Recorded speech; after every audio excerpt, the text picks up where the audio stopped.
Hello guys, வணக்கம் நண்பர்களே. நாம் இன்றைக்கி என்ன பார்க்க போகிறோம்னா மெட்ராஸ் காரன் இந்த படத்தோட முழுக்க கதையை தான் நம்ம இன்றைக்கி பார்க்க போகிறோம். இந்த கதைக்கு போகிறதுக்கு முன்னாடி நீங்கள் நம்ம சேனலுக்கு புதுசுனா மறக்காமல் நம்ம சேனலில் ஒரு சப்ஸ்கிரைப், லைக், ஷேர் பண்ணுங்கள். வாங்க இந்த படத்தோட ஸ்டோரிக்குள்ளே போகலாம்.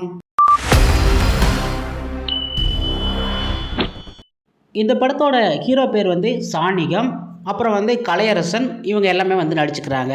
இப்போ என்னென்னா, அந்த படத்தில் ஸ்டார்டிங்கில் ஹீரோவும் ஹீரோயினையும் முதல்ல காதலிச்சுறாங்க.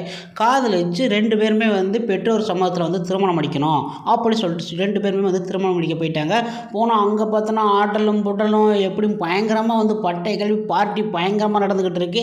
அப்புறம் ஆடலும் பாடலாம் முடிஞ்ச பிறகு அப்புறம் ஹீரோயினி ஒரு தனியாக அவங்க ஒரு ரூம் தங்கியிருக்காங்க.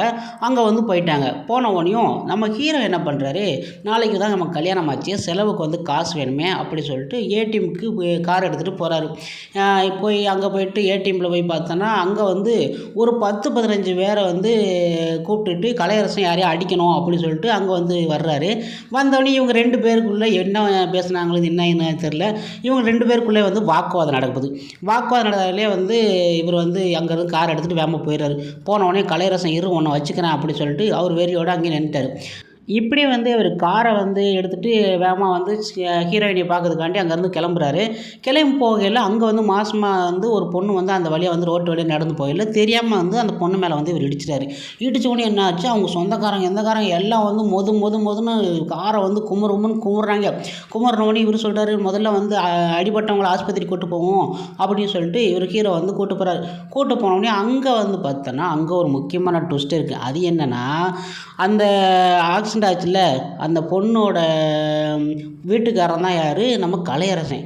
அவன் அங்கிருந்து வர்றான். வந்தவொடனே இந்த சைடு பார்த்தோன்னா அந்த பொண்ணோட சகோதரன் பெரிய அரசியல்வாதியாக இருக்கான். அவன் அந்த சைடுன்னு வந்துக்கிட்டு இருக்கான். இந்த கட்டத்தில் 2 பேரும் பார்க்க வரையில் அந்த பொண்ணுக்கு என்னாச்சு, மாசமாக இருந்த குழந்தை இறந்து போச்சு.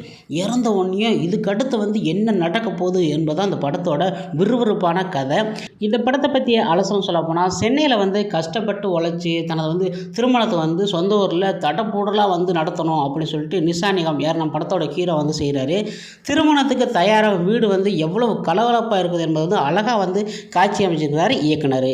சத்யாவாக வரும் நிசானிகம் பேசும் தமிழில் கொஞ்சம் மலையாளம் சாயல் நமக்கு ஆரம்பத்திலே தெரியும். இருந்தாலும் அவர் நடிப்பாலே அந்த உள்ள இதனாலே மலையாளம் தெரியாமல் நார்மலாக தமிழ் மாதிரியே கொண்டு போயிடுறாங்க. கலையரசன் துரசிங்கம் நடிக்கும் அந்த கதாபாத்திரத்தில் அவர் அவ்வளோ அருமையாக அந்த அவரை பவர்ஃபுல்லாக நல்லா ரவுடி மாதிரி சூப்பராக நடிச்சிட்டாரு. முதல் பாதி வர நல்லா பரபரப்பாக செல்லும். அடுத்தடுத்து பார்த்தோன்னா மெதுவாக ஆமாம் மாதிரி அந்த கதை அப்படியே சுலவாக போயிடுது. முதல் பாதியோட 2ஆம் பாதி ரொம்ப சோதிக்குன்னு தான் சொல்ல முடியும். அது மட்டும் இல்லாமல் நம்ம இதுக்கடுத்து ஏதோ ஒரு ட்விஸ்ட் இருக்குளுக்கு அப்படின்னு நம்ம நினச்சிக்கிட்டே இருப்போம்.